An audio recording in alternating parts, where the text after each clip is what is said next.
Shalom, selamat malam anak-anak semuanya. Apa kabar kalian? Bu Lili berharap kalian semuanya selalu dalam lindungan Tuhan. Malam hari ini, Ibu Lili ingin mengajak kalian untuk merenungkan firman Tuhan. Namun sebelumnya kita berdoa dulu ya.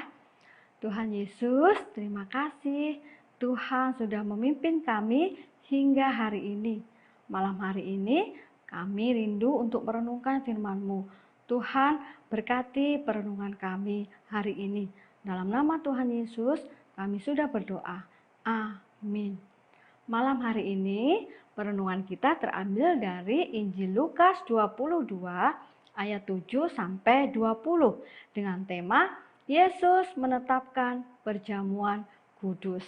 Udah siap semuanya? Siap dong. Maka tibalah hari raya roti tidak beragi, yaitu hari di mana orang harus menyembelih domba Paskah.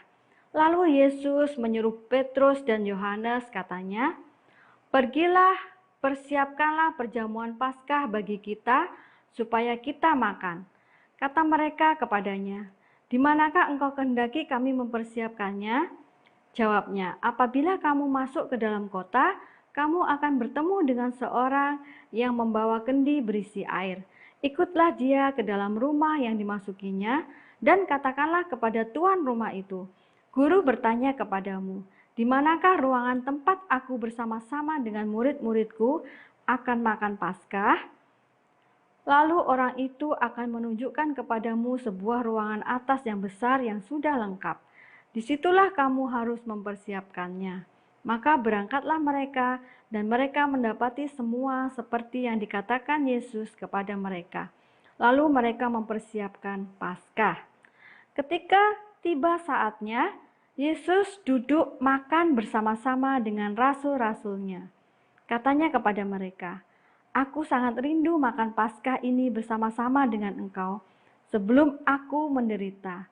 Sebab aku berkata kepadamu, aku tidak akan memakannya lagi sampai ia beroleh kegenapannya dalam kerajaan Allah." Kemudian ia mengambil sebuah cawan, mengucap syukur, lalu berkata, "Ambillah ini dan bagikanlah di antara kamu. Sebab aku berkata kepada kamu, mulai dari sekarang, aku tidak akan minum lagi hasil pokok anggur sampai kerajaan Allah telah datang." Lalu ia mengambil roti, mengucap syukur, memecah-mecahkannya, dan memberikannya kepada mereka. Katanya, "Inilah tubuhku yang diserahkan bagi kamu. Perbuatlah ini menjadi peringatan akan aku." Demikian juga dibuatnya dengan cawan sesudah makan. Ia berkata, "Cawan ini adalah perjanjian baru oleh darahku yang ditumpahkan bagi kamu." Nah, adik-adik, malam hari ini perenungan kita tentang Tuhan Yesus menetapkan perjamuan kudus. Sebelum Tuhan Yesus ditangkap, Tuhan Yesus makan malam bersama dengan murid-muridnya.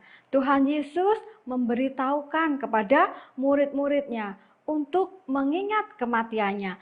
Tuhan Yesus menjelaskan kepada murid-muridnya tentang perjamuan kudus, yaitu roti melambangkan tubuh Yesus yang disalib, dan anggur melambangkan darah Yesus yang telah tercurah buat kita semua anak-anaknya yang berdosa.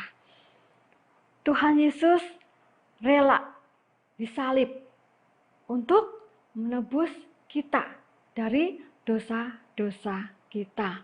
Nah, apa yang kita harus lakukan setelah kita mendengarkan firman Tuhan malam hari ini? Yaitu kita sudah mendengarkan Tuhan Yesus begitu mengasihi kita. Kita harus bersyukur kepada Tuhan karena Tuhan Yesus telah memberikan nyawanya.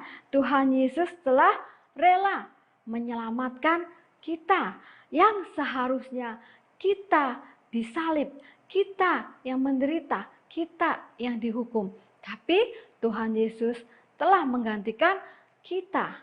Tuhan Yesus mau disalib menebus dosa-dosa kita. Jadi kita harus bersyukur kepada Tuhan. Dengan cara apa Ibu Lilik kita bersyukur? Dengan cara merenungkan firman Tuhan seperti malam hari ini.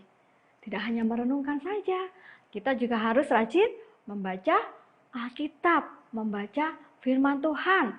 Terus apalagi ya? Iya, kita harus beribadah. Walaupun sampai hari ini kita masih beribadah secara online, tapi ingat, Tuhan Yesus selalu melihat kita, apakah kita sungguh-sungguh beribadah. Makanya, walaupun kita ibadah secara online, kita tetap harus sungguh-sungguh menyiapkan hati kita bertemu dengan Tuhan Yesus. Karena Tuhan Yesus selalu melihat kita. Tuhan Yesus ada di hati kita. Nah, sekarang kita udah tahu kan apa yang harus kita lakukan. Karena Tuhan sudah begitu baik kepada kita. Yuk kita berdoa sebelum kita beristirahat. Tuhan Yesus, terima kasih untuk pengorbananmu di atas kayu salib. Terima kasih buat kasih setia Tuhan kepada kami. Tuhan, tolong kami untuk kami senantiasa bersyukur atas kebaikan Tuhan, supaya kami senantiasa melakukan firman-Mu hari lepas hari, merenungkan firman Tuhan, membaca firman Tuhan, dan juga kami rindu malam hari ini Tuhan memberkati istirahat kami. Dalam nama Tuhan Yesus kami sudah berdoa. Amin. Selamat malam, selamat beristirahat. Tuhan Yesus memberkati.